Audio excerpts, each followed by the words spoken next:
Welcome to the Business and Society podcast, where we explore the evolving relationship between business and society. I'm your host, Senthil. Today's episode is a joint production with the Weatherhead Center for International Affairs at Harvard University, where I'm a fellow.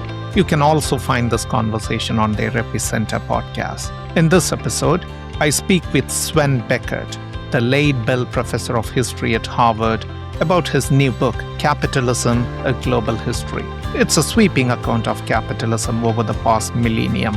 We explore what he uncovered in researching this history, the good, the bad, and what it means for the future. Let's get started. What an extraordinary book you have written, Sven. I read a bit about capitalism, but I cannot recollect any other book that spans the past millennium and tells the whole story. The story we often hear is part of capitalism, but your book opened up the world in new ways. Let's talk about it in a minute. But I was traveling to New York City last week on Amtrak. There was a lady sitting next to me. So she saw me reading this book and she looked at me and said, "How do you like the book?" I said, "It's great." Then she said, "My husband is reading this now." So I was curious. I asked her, "Okay, what is your husband doing?" So she said, "He's a banker." So I'm just wondering, are they your target audience? I'm sure the banker is not going to be very happy reading your book. I mean, who knows? Maybe the banker is happy because I think the banker, like everybody else, needs to understand capitalism in order to live in it and in order to work in it.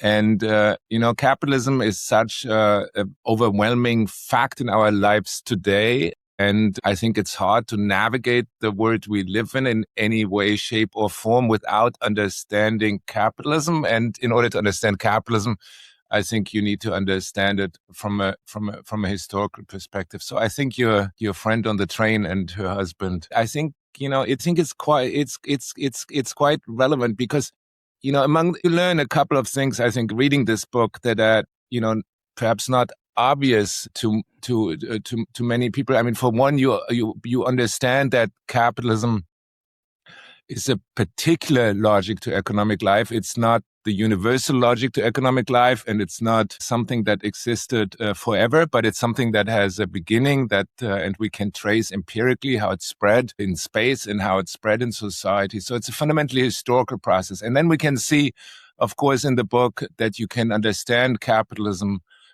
only from a global perspective. I mean, that's perfectly understandable. We live our lives in fairly local ways, even if we travel a lot, but still we are rooted in a particular part of the world, and we can see only so much from the perspective of the place we live in, and also we can see only so much from from our own life's perspective, from a biographical perspective, and therefore I think the book and teaches you that capitalism is a very global system. It organizes economic life around the world, and it cannot be any local parts of that history can only be understood from a global perspective. And so I think you learn that from the book as well. And then third, you learn from that book, there's so many efforts to kind of distill the essence of capitalism, to come up with like ever finer definitions of capitalism, which I do in the book as well. But in the end, what I think is true is that capitalism changes drastically over time. It takes on very many different forms, also in different places at the same time. It is fundamentally undogmatic. And therefore, if you think about the world today, you need to understand also that, the capitalist civilization in which we live in has shifted its shape drastically over time and is probably going to continue shifting its shape into the future. So I think these are three insights that this book provides that are extremely relevant to navigating the contemporary world as well. Interesting. Let's start with the first one, globalization. So I grew up in India, and this was 1990s when they opened up the economy, liberalized. The school of thought where we grew up with is, globalization just started. And obviously it delivered some growth and development to India. Reading your book opened my eyes in new ways, and that the story of capitalism seems to be a story of globalization since the beginning. Tell us where it started. No, absolutely. I think capitalism was never just local. It was never just regional. And that's one thing that does set it apart from other economic logics. If you think about subsistence farming, which was very prevalent in many parts of the world, that is an intensely local form of the organization of economic life. Even if you think about all these tributary rulers that populated the world for many centuries, their economic words were also rather local or at the most regional.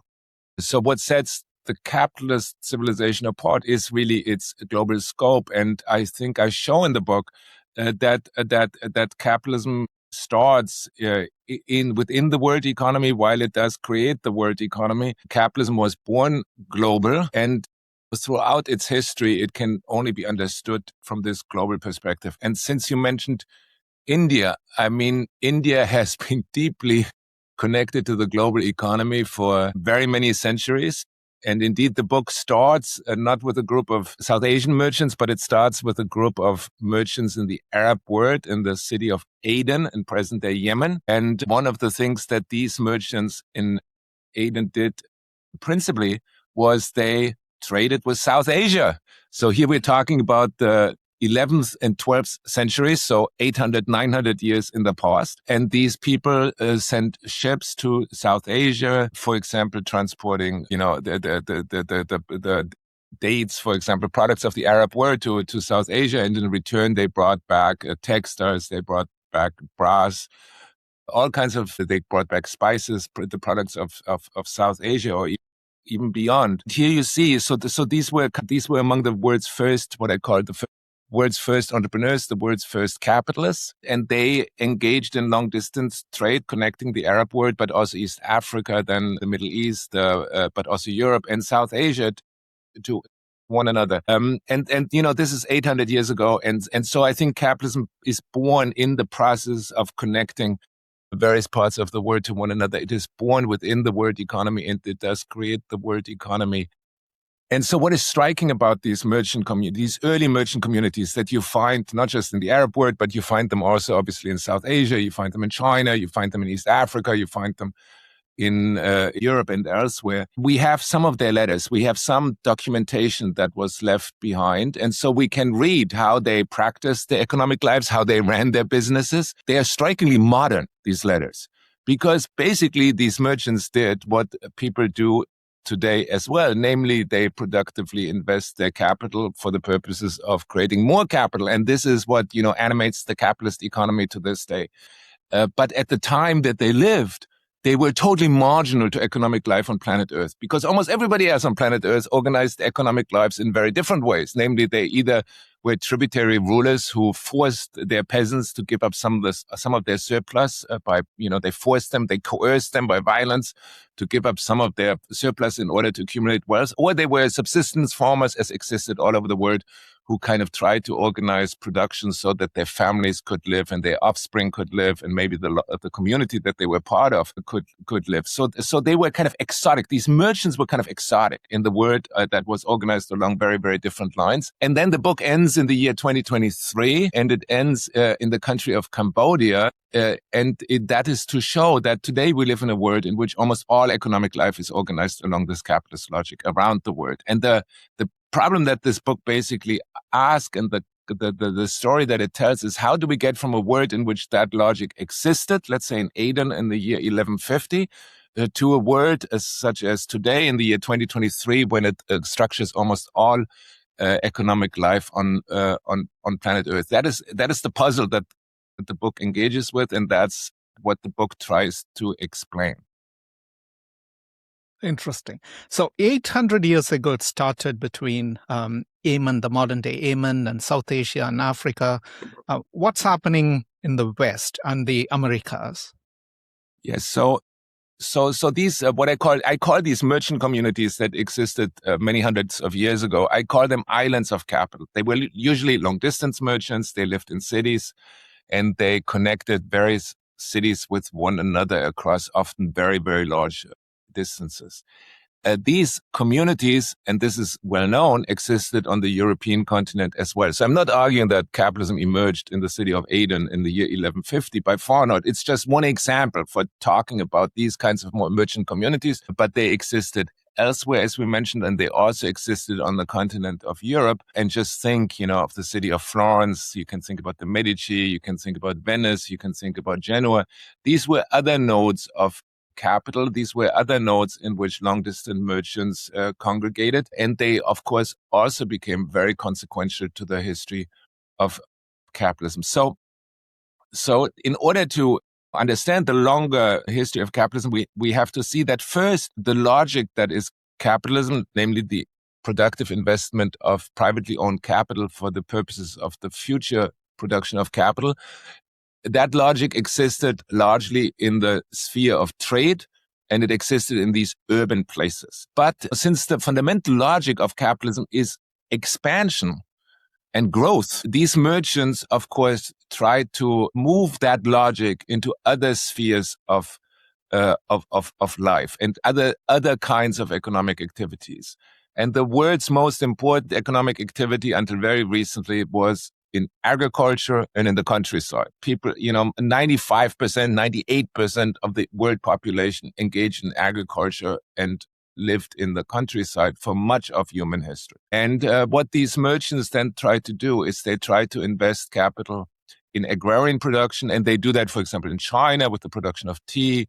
They do that in the Arab world with the production of flax. And they, of course, do it also in the European world. And the book describes that process. Then, and this is, as such, this is nothing that is peculiarly European. But what is eventually peculiarly European is that the Europeans discover a part of the world in which there is a grave imbalance between their power, the power of European imperial states and European entrepreneurs, and the local population.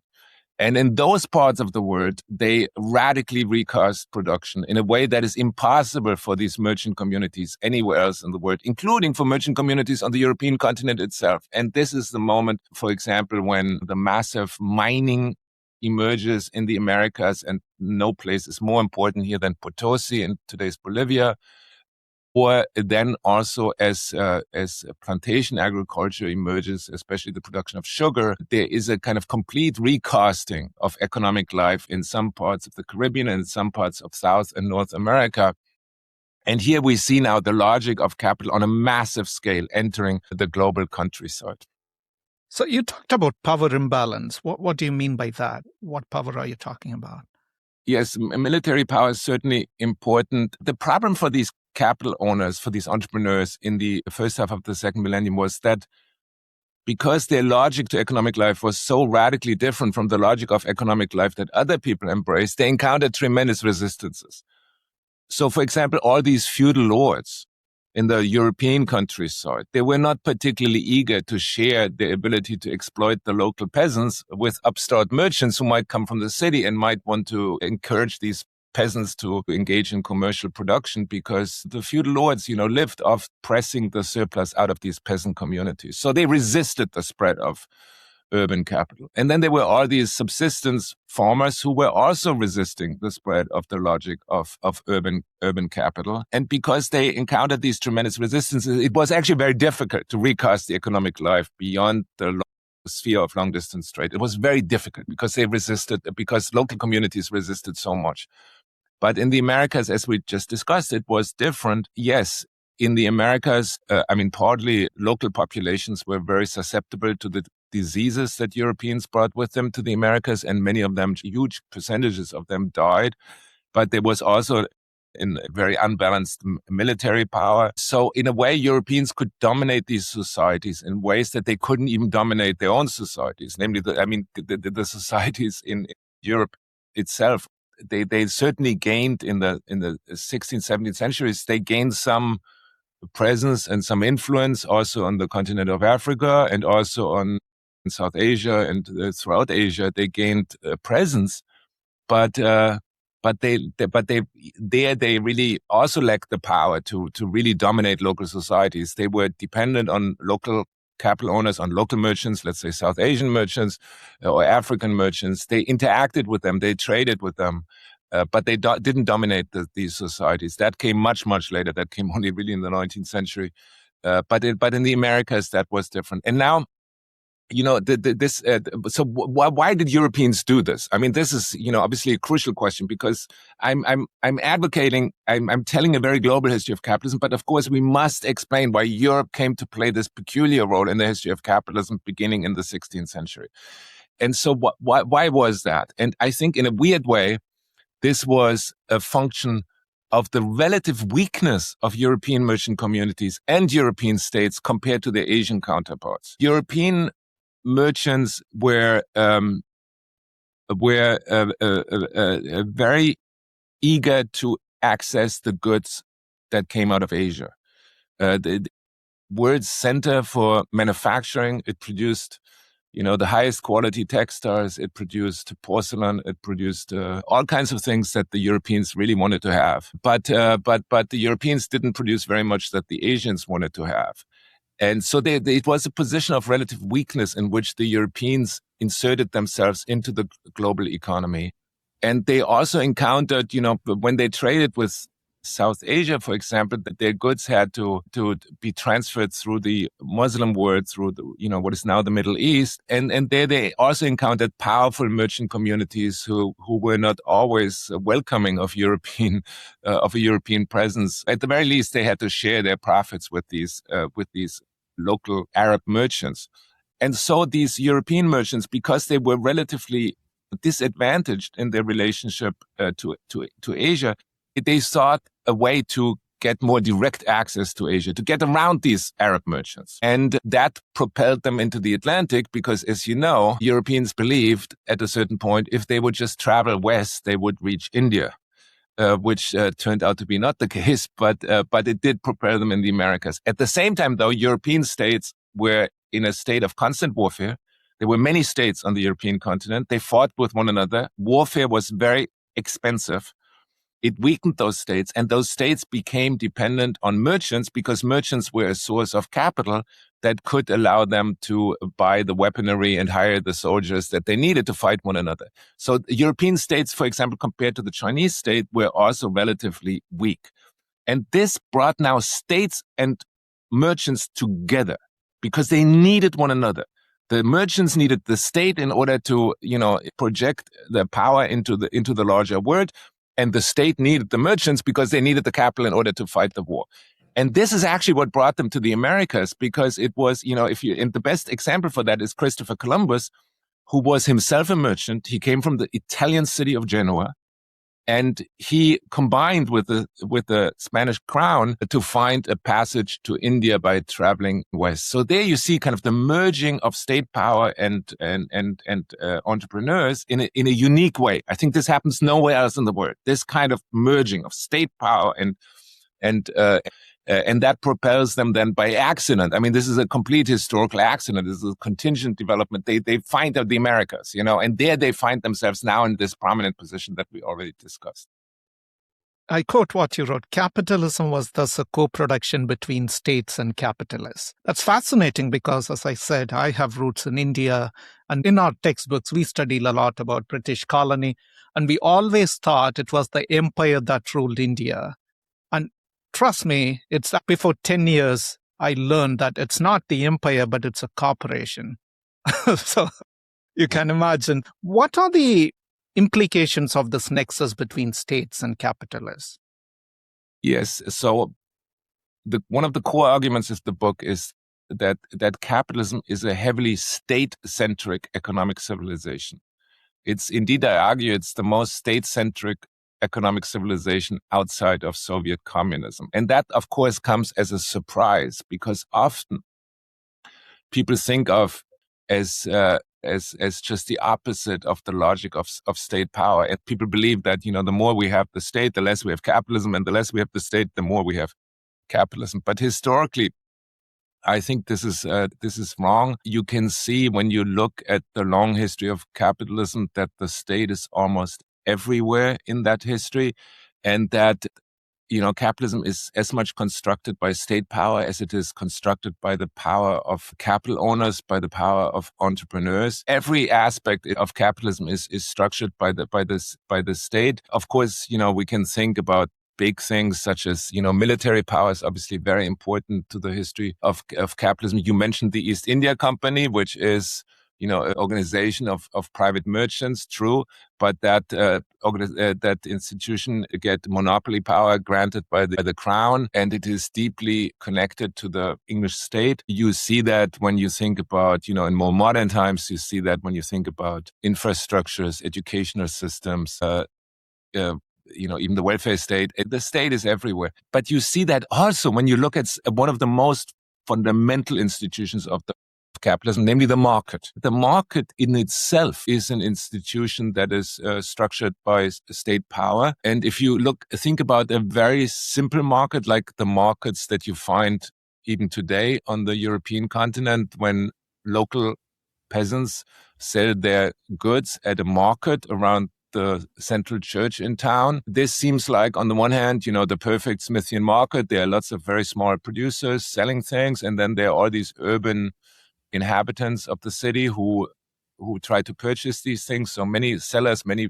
purchasers, a perfectly Smithian market. But this market is also deeply politically structured, because some authority, may it be the church in medieval times or may it be the municipal government in more modern times, tells you, where the market is, when the market opens, what happens if you disagree on something, who is allowed to sell there, what are they allowed to sell there. All that is heavily regulated. So even in a very primitive market such as this, the state plays an exceedingly important role. And I think we need to understand capitalism, and the book, I think, shows that empirically we need to think about the state as well. And we need to, we need to write a kind of political economy of capitalism. Obviously, much of economics before the 19th century did exactly that. I mean, all economists were quite aware before the 19th century that we need to look at politics, we need to look at the state in order to understand economic life. It was really only just something that happened in the late 19th century that somehow the state was written out of our thinking about economic life. You talked about the countryside. I want to quote another line from your book. Capitalists emerged in cities, but capitalism was born in the countryside. That's, again, one of the wow moments when I read your book. So by countryside, I think, or I assume it's more about commodities, right? And as well as slavery. Let's start with commodities. Tell us a bit about commodities like cotton, indigo, sugar, and how it transformed capitalism. Yes. Just to go back to the, capitalists emerged in cities and capitalism in the countryside. I mean, we talked already about capitalists emerging in cities, right? We talked about all these islands of capital that we found all around the world. But then, as we also discussed, there was an effort to spread this logic of capitalism. And as most people lived in the countryside, it was spread into the countryside. And so there we see now the emergence of fully fledged capitalist societies for the first time. And yes, I tell that through the history of commodities, all kinds of commodities. Obviously, sugar plays a very important role in the early history of capitalism, but I also talk about tea. I talk a lot about cotton. I talk about coffee, and about the production of wheat as well.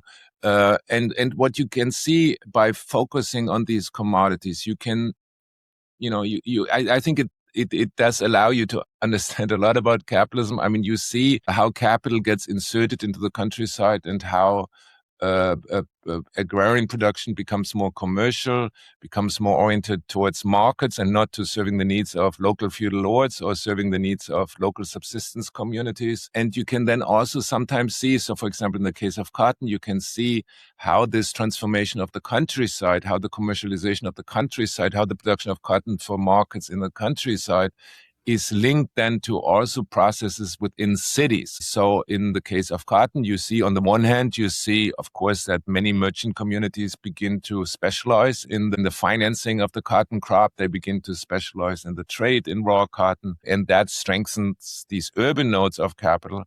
But in cotton in particular, and therefore cotton is just so superbly important to the history of capitalism. In cotton, you see how it is linked now to a complete rethinking of manufacturing. I mean, the cotton industry is ancient. It's probably 4,000 years old. But in the late 18th century, a couple of artisans in England developed new kinds of machinery that allowed them to to spin cotton in ways that was about 100 times more productive than spinning it by hand. And this is, of course, as we know, the onset of the Industrial Revolution. So here you see how the transformation of the countryside, how agrarian capitalism also has a real significance to and impact on what I think is capitalism's most important offspring, namely the Industrial Revolution, because this is the moment when this kind of world of ever greater productivity increases, of rapid economic growth is really born in the late 18th century. Tell us a bit about slavery, Sven. Yes, so what we see when urban capital comes into the countryside, it of course needs to mobilize land, but it also needs to mobilize labor. In the Americas, there was a lot of land that European imperial powers and European merchants came to control quite rapidly. But the land, of course, was completely worthless without finding people who would work this land. And so, this is one of the kind of core processes of capitalism, is how to mobilize labor, how to make labor power available on markets. And in the Americas, one of the most important, significant, and consequential ways in which labor was mobilized was by enslaving Africans, transporting them to the Americas, and forcing them to work on plantations or in mines under the conditions of slavery. As a result, this is a very profitable system. It enables now Europeans to make productive these territories that they came to control in the Americas. It enables them to produce vast quantities of commodities such as sugar, cotton, coffee, and others that become very important also to European economic development. And by 1800, more enslaved Africans had traveled across the Atlantic than white Europeans. I want you to specifically talk about one story. You write, capitalism has just one history, a world history, with one of its key sparks in the forests, barrens, and swamps of Caribbean islands and American mainland. Why do you say that? Slavery was everywhere, right? Particularly Africa, but it seems you're very particular about Caribbean. Yes, slavery, you're absolutely right. Slavery was not an invention of capitalism, just as much as wage labor was not an invention of capitalism. That already existed in Roman times as well. But what is different about plantation slavery in the Americas is, for one, the form of enslavement is somewhat different in the sense that there was really no way out of slavery for the enslaved in the Americas, and that was often slightly different in Africa. But in the Americas, and this is the only way how I'm interested in slavery in the context of the book, in the Americas, slavery becomes crucial to the insertion of capital into the countryside. It becomes crucial to making commercially useful these vast territories in the Americas and to integrate them into a global capitalist economy. And this is not the case in Africa, or in Asia. There was slavery as well. It's not the case in those parts of the world, or at the very least, it's not the case in those parts of the world on a scale that is even remotely comparable to what is happening in the Americas. But of course, you're absolutely right. Slavery did exist on the African continent. It existed in many different parts of Asia. So again, this is, I think this is actually a great way to also clarify that capitalism is a radically new form of the organization of economic life, but it emerges from a world in which all kinds of things already existed. And of course, capitalism does connect to these existing institutions or to these existing ways, for example, of mobilizing labor. And, what are the most important systems of labor under capitalism? It's, wage labor, clearly. It's things like indentured servitude. It's tenant farming. And it's also slavery. All of these ways of organizing human labor, all of these ways of mobilizing human labor have a history that it goes back much before the advent of capitalism. But the capitalist revolution kind of connects to all of these things that already pre-existed and rearranged them and recombined them. And one of the core arguments about this in the book is that it shows that capitalism is fundamentally undogmatic. It is not rooted, for example, in just one particular way of mobilizing human labor, but it can coexist perfectly well with the whole range of different ways of mobilizing human labor. Yeah. Reading the history of capitalism, it seems like there's no one moral code. It basically just evolves and adapts to the societal Well, I think sentiment. this is also why capitalism it has such enormous staying power and such an ongoing dynamic, because it's undogmatic. Mm. There are always new ways of mobilizing labor, and it can live in a world in which there are different forms of the mobilization of labor at the same time.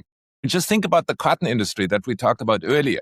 Here we see a massive expansion of wage labor. I mean, this is like what traditionally is understood to be the labor of capitalism. But at the same time, we see a massive expansion of slave labor to grow all that cotton that feeds European factories. So this is exactly what I mean with the kind of undogmatic nature of capitalism. Mm.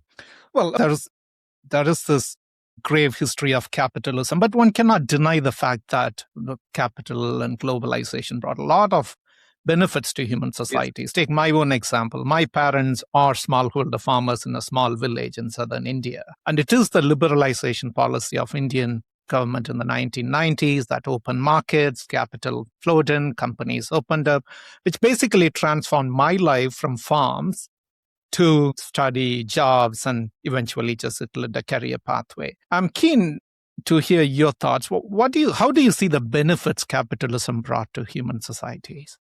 I mean, what sets capitalism apart from other forms of the organization of economic life? I mean, there are many, but one of them is certainly that for the first time in human history, we see significant economic growth. I mean, there have been moments in the past where there was some economic growth, but it was very, very minor. And there were often, moments of somewhat significant economic growth followed by long periods of economic stagnation. Under capitalism, that begins to change radically. We see that not only are there moments in which there is very significant economic growth, but economic growth becomes continuous. If you plot the economic output of people on planet Earth, you see, a pretty flat line for many centuries until about, 1750, and then you see a pretty radical acceleration of economic growth. So, of course, that is the precondition of everything that characterizes our modern world, and one of the reasons of why you see that kind of economic growth is that capitalism also produces, unlike, as far as I can tell, most other economic civilizations, it produces a constant technical change, accelerating technical change, which leads to significant increases in human productivity. I mean, we already talked about the cotton industry, the spinning jenny and the water frame increasing productivity by approximately by a factor of 100. And this is, of course, the kind of precondition for that kind of for that. And I think this is not just incidental to the capitalist revolution, but this is causally related to the logic of economic life under the capitalism. And that, of course, brings all kinds of things with it. It brings with it that the world is now capable of feeding a much larger human population than ever before in human history. It also brings with it that on average, we are living much longer because we are healthier, which is also partly related to nutrition. The kind of panoply of things that we consume has vastly increased over the past few hundred years. Of course, these are all averages, and there is still abject poverty in the world. There's still many people who are not really beneficiaries of that kind of productivity revolution. But on balance, the capitalist revolution has created everything about the world in which we live right now, and has made the most unlikely biographies possible as well. I mean, in feudal Europe, or maybe in India in the 19th or even 20th century, you were born a peasant and you remained a peasant. Not much that there was no great likelihood that you would leave that the position of your parents behind. Of course, in capitalism, that is also not totally unknown. Many people don't leave the position they were born in behind, but there is also the possibility of the most stunning social mobility, and this is certainly related to the logic of the capitalist revolution as such. Right. So you acknowledge capitalism has also benefited societies. Now, looking back at your scholarship of capitalism, and if you want to reimagine the capitalism of future, Yeah. looking back the learnings from history, what are one or two things you would recommend that should be changed or refined? I mean, look, let me just say that the book is not so much to drawing up a balance sheet about, what good capitalism do and what bad things came out of capitalism. And I don't, make that a central theme of the book, because I truly believe that what we need to do is we need to understand it. And the book is meant to help us understand how we got to the moment in which we find ourselves right now. And, I leave it up to the reader to decide, how to think about this problem. But you cannot even start thinking about this problem if you don't understand what capitalism is and how it emerged historically. And you were asking, what can we do better? Was that the question? That's the question. I mean, there are a lot of things we can do better, I think. That is, and in a way, looking at the long history of capitalism does help you think productively about this problem as well. Because what you see when you look at the long history of capitalism is that capitalism changed drastically over time. I mean, we talked a lot about slavery, and slavery was really quite crucial to global capitalism, let's say in the year 1750. But of course, it was done away with. And this was partly because people, both in the centers of urban capital in Europe, but especially the enslaved themselves in the Americas, mobilized politically, socially against the institution of slavery. So change in capitalism is definitely possible, even of institutions that seem at any one given moment to be quite crucial and quite central to global capitalism. So if you think about patterns of social inequality in Europe or the United States in what was called the golden age of the 1960s and 1970s, you immediately see that the patterns of inequality at this moment are very different from the patterns of inequality in Europe and especially the United States today. So you see different kinds of inequality regimes are possible within capitalism. If you think about the distribution of economic power throughout the world, you see that, for a long time, if the world economy had a center, it was definitely more tilted towards Asia than it was towards Europe. Then the center of the global economy for a while, for 200 years or so, moved to the continent of Europe. Now it's probably returning to the continent of Asia. So again, there are all kinds of regional variations possible within this capitalism. But what I think, if you ask me what I wish for, this is kind of inconsequential. What do I wish for? It makes no great difference to the world.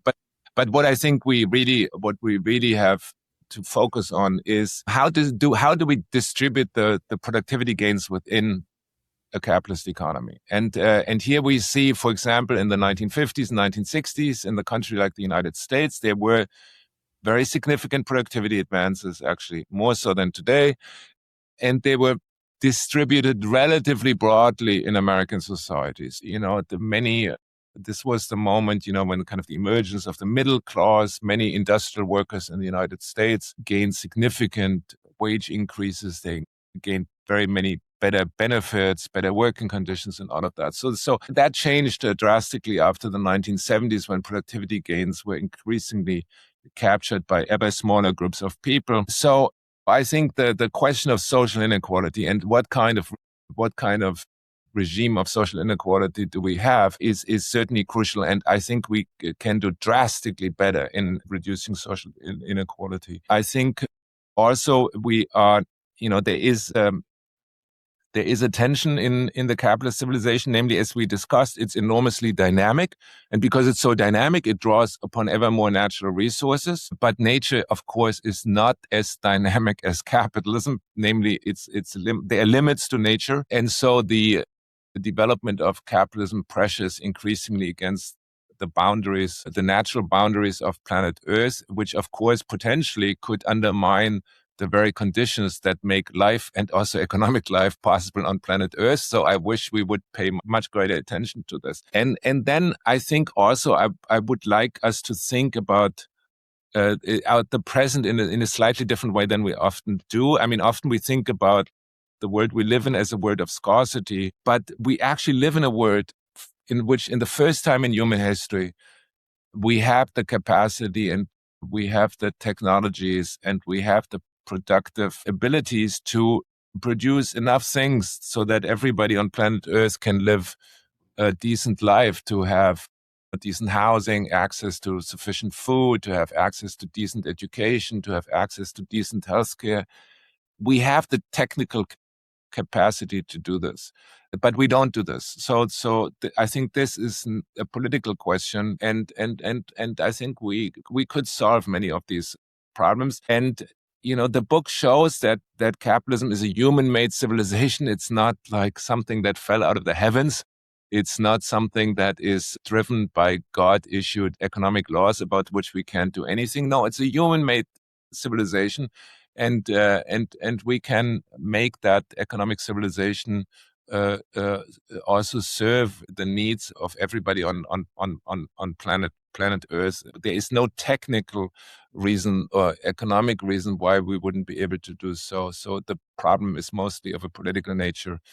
And so in a way, I know that this is not very common at a moment such as this, but I would like the reader of the book also to come away with a sense of optimism that we can actually make a difference in the world, and broadly we can make that difference in the world because of the enormous economic growth and the enormous productivity gains of the past couple of 100 years. Great. You have been relentlessly writing about slavery in supply chains, regions that is not your home. That's Asia, Caribbean, South America. And I also learned that you're also the instigator behind Harvard's Legacy of Slavery initiative. I'm just wondering, what drives you? Why do you do these things? What are you aiming to achieve in the world?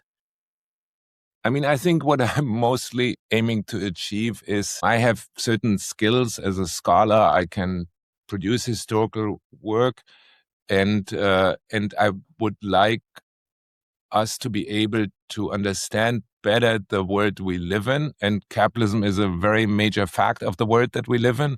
And since I'm trained as a scholar of capitalism, I hope that my work is going to help people understand the world we live in order to make a difference in that world. So that, I think, is what animates me the most. I also, of course, if I look at history, I see a lot of really terrible things that happened in the past. We need to confront these histories. We need to engage with these histories, and we need to understand that these histories have legacies in the present. So, for example, in the United States, there is a striking connection between contemporary patterns of inequality in the United States and the history of enslavement. So this is not just history. This is something that is also very much about our present. The history is not dead. It still lives in some ways within the societies that we inhabit. And even though my work is extremely global and I think about many places under the sun, and I believe that history cannot be understood except from a global perspective, I also think we have certain responsibilities for the places in which we find ourselves. And this is what motivated me to think about my own home institution, Harvard University, and to think about how Harvard University was connected to some of these very large processes that I describe. And, thanks to the research that my students did, we found that Harvard was, in many, many different ways connected to and implicated in the institution of slavery. And I did believe, and we did eventually do acknowledge that history, and that we carry certain responsibilities because we are inheritors of this past as well. So this doesn't make any of us responsible for that kind of history because this is obviously way before our lifetimes. But I think we do have a responsibility to acknowledge that history, to see also what kind of implications that history has for the present, and then to address that history to the best of our abilities. I think this is just a kind of part of our responsibility of being a citizen of particular part of the world, or just the responsibility of being human. That was Sven Beckert taking us on a sweeping journey through the global history of capitalism, from its early roots to the forces shaping our world today. If there is one takeaway, it's this: capitalism is not fixed, it evolves, and understanding its past is essential to shaping a more equitable and sustainable future. If you found this episode useful, please subscribe to the Business and Society podcast on your favorite listening platform. Thanks for joining me today.